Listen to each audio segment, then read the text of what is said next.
Alright, let's see if we can find this thing called Windows 10 IoT Enterprise LTSC 2021. It looks like there's lots of people putting out videos on this and they're trying to get you to pay for it and things like that. And then you have to pay for a key, however you want to do it.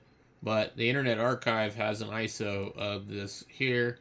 And we're just going to come in here.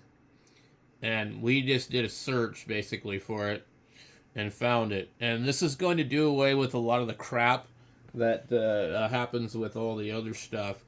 I don't know if the mass gravel thing works on this or whatever, but anyway.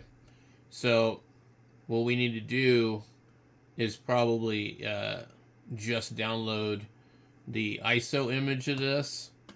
We could also download this as a torrent. So it kind of depends. I'm going to click it as a torrent and just see what it does and open it in QB torrent.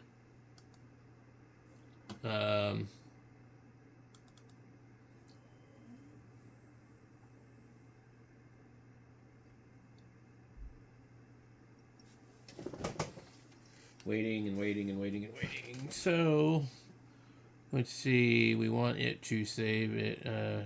No, we don't want it to save here. I've told this thing where to save it. D. Torrents.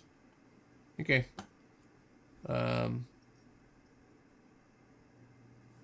click OK. Alright. So, it's 4.5 gigabytes, which means there's a lot less fluff, too.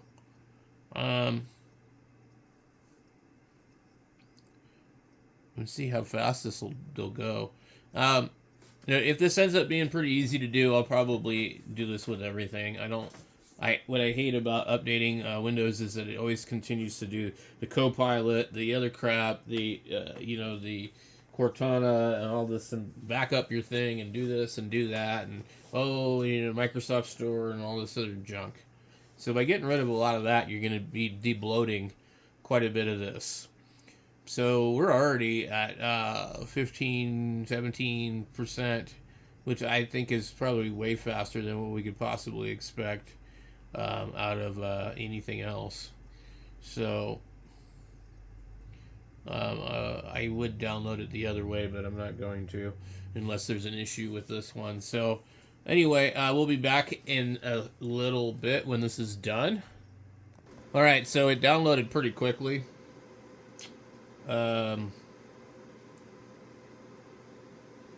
So we would look at our folder where it's saved at. It's gonna be over here.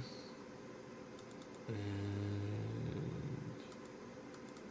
let's see what we got here. We have a bunch of other padding crap. So assuming that we could just write this to the USB flash drive with Rufus, I think that's pretty much all you can do. But I would say I'd recommend grabbing one of these copies while you can, and it would be nice if some version of Linux would do everything that we wanted to do, but there's certain things that are just absolutely impossible.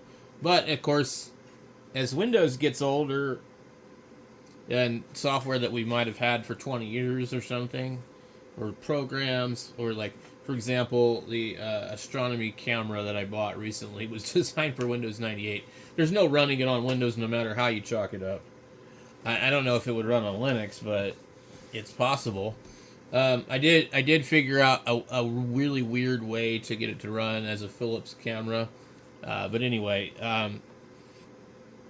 so it's kind of like this thing with Windows. As they keep coming out with newer ones, the old stuff just is like it gets left behind after a while anyways.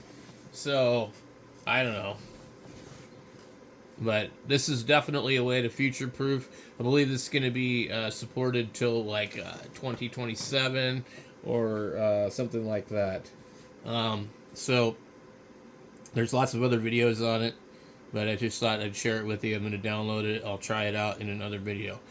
Thanks for watching.